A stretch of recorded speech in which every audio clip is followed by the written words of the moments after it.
चंद्रमा की रोशनी में व्रती ने मांगी आस, पति की लंबी उम्र हो सदा रहे ये विश्वास। आप सभी को करवा चौथ व्रत की ढेर सारी शुभकामनाएं।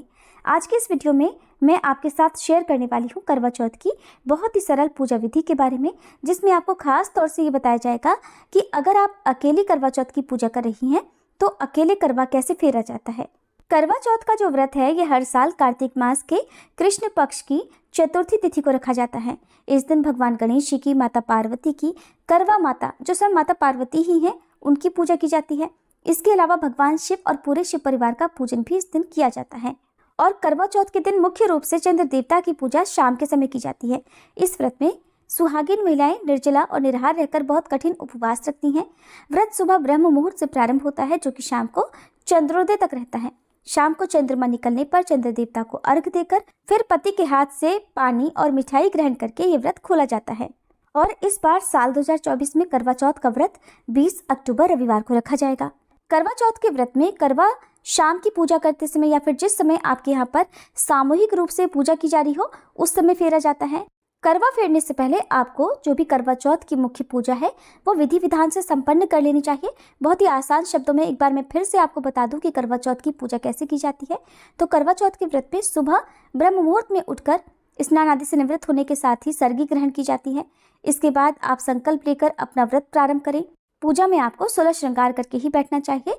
दिन भर आपको सच्चे मन से कम बोलकर या हो सके तो मौन रहकर व्रत के नियमों का पालन करना चाहिए। और शाम की पूजा करने से पहले आपको जो भी पकवान आदि हैं वो तैयार करके रख लेने चाहिए। पूजा की जो भी आवश्यक सामग्री है उन्हें भी आप पहले से ही एकत्रित करके रख लें ताकि आपको पूजा के बीच में बार बार ना उठना पड़े। अगर आप पूजा के लिए मिट्टी के बर्तनों का, जैसे मिट्टी के दिए का या फिर मिट्टी के करवों का प्रयोग करने वाली हैं तो मिट्टी के करवे और दिए को कुछ देर के लिए पानी में भिगो कर रखें और उसके बाद आप पूजा में उन्हें प्रयोग करें।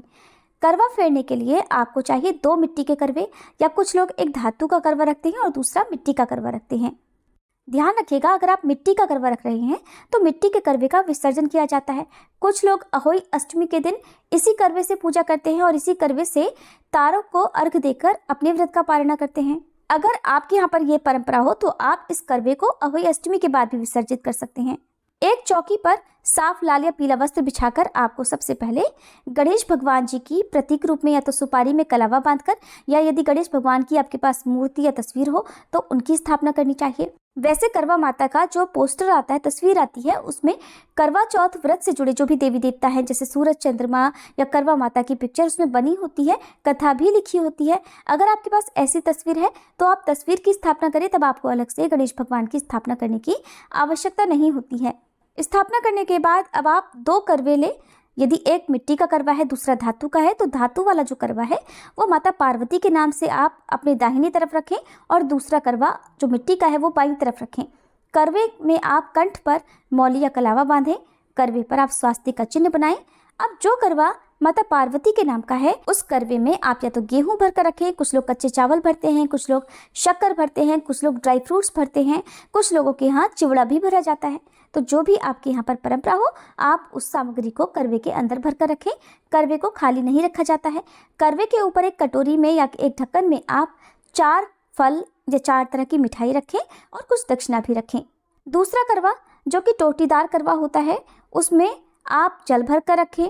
जल में आप एक सिक्का डालें, थोड़े अक्षत डालें। कुछ लोग चांदी की अंगूठी या चांदी का सिक्का भी डालते हैं और इसी जल के लोटे से अर्घ दिया जाता है। कुछ लोगों के यहाँ पर करवा चौथ के व्रत में जो ये करवा भरकर रखा जाता है जल से, उस करवे के जल को अहोई अष्टमी तक रखा जाता है। और अहोई अष्टमी का जो व्रत है वो संतान के लिए रखा जाता है, चाहे बेटा हो या बेटी, क्योंकि आप बेटियों के लिए भी अहोई अष्टमी का व्रत रखने लगे हैं। तो ऐसे में क्योंकि पहले लोग जिनका बेटा होता है केवल वही लोग अहोई अष्टमी का व्रत किया करते थे, लेकिन अब बेटा हो या बेटी एक समान माने जाते हैं, इसलिए बेटियों के लिए भी अहोई अष्टमी का व्रत रखा जाता है। तो ऐसे में कुछ लोगों के यहाँ पर अहोई अष्टमी तक इस जल को रखा जाता है और उससे तारों को अर्घ देकर फिर इस जल को विसर्जित कर दिया जाता है। जिनके यहाँ पर ऐसी परंपरा हो उन्हें चंद्रमा को अर्घ देने के लिए एक और यानी तीसरे करवे की आवश्यकता होगी, या फिर आप धातु का करवा ले सकते हैं, धातु का कलश ले सकते हैं, या गिलास में भी आप जल भर कर रख सकते हैं। तो जो आप चंद्र देवता के लिए अर्घ देने वाला जल का कलश रखेंगे या करवा रखेंगे उसमें आपको सफ़ेद रंग की कोई भी सामग्री डालनी है, जैसे शक्कर, सफ़ेद पुष्प, क्योंकि चंद्रमा की पूजा में सफ़ेद रंग की कोई ना कोई सामग्री होना अत्यंत आवश्यक होता है। सफ़ेद रंग को पूर्णता का प्रतीक माना जाता है। इसलिए चंद्र देवता की पूजा में सफेद रंग की चीजों को रखने से शुभता आती है। अब जो करवा आपका है उसे भी ऊपर खाली नहीं छोड़ना चाहिए, उसके ऊपर आप एक कटोरी में फल या मिठाई रख सकते हैं या शक्कर भरकर भी रख सकते हैं। आप धूप दीप जलाकर सबसे पहले गणेश भगवान का, फिर करवा माता का पूजन करें। बायने के रूप में जो भी सामग्री, जैसे सुहाग की सामग्री के साथ आप साड़ी, ब्लाउज या सूट आदि देना चाहते हो, और बायना जो है वो अपने परिवार में, ससुराल में किसी सुहागिन महिला को दिया जाता है। यदि सासू माँ है तो सासू माँ को दीजिए, नहीं तो ननद या बड़ी जो जेठानी है आप उन्हें भी ये बायना भिजवा सकती हैं। तो बायने की सामग्री भी शाम की पूजा में आपको पूजा करते समय रखनी चाहिए। सभी देवी देवताओं को तिलक लगाकर पुष्प अर्पित करेंगे। करवा माता को मौली रूप में वस्त्र अर्पित करेंगे, लाल चुनरी चढ़ाएंगे, सिंदूर रखेंगे, कुछ दक्षिणा करवा माता को अर्पित करेंगे। श्रृंगार की जो भी सामग्री हो और खास तौर पर जो कोरी सामग्री हो, जो नई सामग्री आप खरीद कर लाए हो, जैसे कि आप पायल या बिछे चांदी के यदि हो, तो आप इन्हें भी करवा माता को समर्पित करें। कुछ लोग जो है बायने में जब सामग्री देते हैं तो उसमें चांदी की भी कोई ना कोई जो आभूषण है वो अपनी सासू माँ को या किसी को भी भेंट में देते हैं, तो आप इन्हीं में से कोई भी सामग्री भेंट में दे सकते हैं। यदि ऐसा ना करना चाहें तो जो भी आपके पास कोरी सामग्री है, जैसे नया काजल, बिंदी या मेहंदी आदि, वो आप करवा माता को जरूर से चढ़ाएं। फिर हाथ में गेहूं के थोड़े दाने लेकर आपको व्रत की कथा पढ़नी या सुननी चाहिए। जो तस्वीर है उसमें से आप कथा पढ़ सकते हैं। सामूहिक रूप से यदि आप पूजा कर रहे हैं तो कोई भी एक कुंवारी कन्या, छोटी कन्या से आप व्रत की कथा पढ़वा सकते हैं। कथा अगर आप किसी और के द्वारा सुन रहे हैं तो कथा सुनने के बाद उन्हें कुछ न कुछ दक्षिणा या भेंट जरूर देनी चाहिए। कथा ऐसे ही नहीं सुनी जाती है। कथा समाप्ति के बाद आपके हाथ में जो भी गेहूं के दाने हैं उनमें से आप थोड़े से दाने तो करवा माता को अर्पित कर दीजिए, और बाकी बचे हुए दाने आपको चंद्र देवता को अर्घ देने वाले करवे या फिर गिलास में डालकर रखने हैं। अब आपको करवा फेरना है। तो देखिए, अगर आप अकेली हैं तो करवा इस तरह से फेरा जाता है कि जो करवा आपने माता पार्वती के समक्ष या करवा माता की तरफ रखा हुआ है और जो दूसरा करवा है आपकी तरफ, उसे आपको अपने हाथों को क्रॉस करके फेरना है। हाथों को क्रॉस करते समय हाथ टकराए ना, इस तरह से ध्यान रखिएगा। दोनों करवे आपको हाथ में उठाकर तब बदलने हैं। करवे बदलते समय माता पार्वती का करवा आपके वाले करवे की तरफ और आपका वाला करवा माता पार्वती की तरफ जाना चाहिए। करवा बदलते समय इस प्रकार कहना होता है 7 बार, ले सुहागन ले करवा, दे सुहागन दे करवा। जब आप ले सुहागन ले करवा बोले तब आपका वाला करवा माता पार्वती की तरफ, और जब आप दे सुहागन दे करवा बोलती हैं तो माता पार्वती वाला करवा आपकी तरफ आना चाहिए। 7 बार आपको ये प्रक्रिया दोहरानी होती है। फिर माता पार्वती वाला जो करवा है वो आपकी तरफ आ जाएगा। इस तरह से करवे फेरने के बाद आप दोनों करवों को हाथ जोड़कर प्रणाम करें।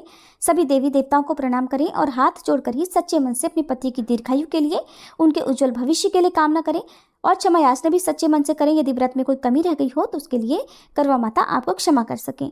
करवे बदलने के बाद जो बायना आपने निकाल कर रखा है, अगर वो बायना उसी समय देना संभव है तो बायना दे दे, नहीं तो निकाल कर रख दे। और उसके बाद चंद्र देवता को अर्घ देकर विधि विधान से आपको पति के हाथों जल पीकर मिठाई खाकर व्रत का पारणा करना होता है। पारण करना कहते हैं व्रत खोलने को। और ध्यान रखिएगा कि आपने निर्जला व्रत रखा है तो जो व्रत आप जिस समय खोलती हैं तो पानी और मिठाई, दूध से बनी मिठाई ग्रहण करके खोलें। थोड़ी देर के बाद जो भी पकवान आपके यहाँ पर बनते हैं, जो भी भोजन तैयार किया जाता है जो कि शुद्ध सात्विक होना चाहिए, उसमें लहसुन प्याज न पड़ा हो, उस भोजन को आप ग्रहण कर सकती हैं। रात के समय इस व्रत में भोजन ग्रहण कर लिया जाता है। करवा चौथ के व्रत में चंद्र देवता की पूजा कैसे की जाती है, अगर चंद्रमा ना दिखाई दे तो कैसे पूजा करनी चाहिए, या करवा चौथ की आसान पूजा विधि जिसमें मंत्रों के साथ आपको बताया जाएगा। अगर आप इस बारे में जानना चाहते हो तो हमारे चैनल पर अलग से अपलोडेड वीडियोस को भी देख सकते हैं। जानकारी अगर थोड़ी भी अच्छी लगी हो तो वीडियो को लाइक करके कमेंट बॉक्स में जरूर बताइएगा।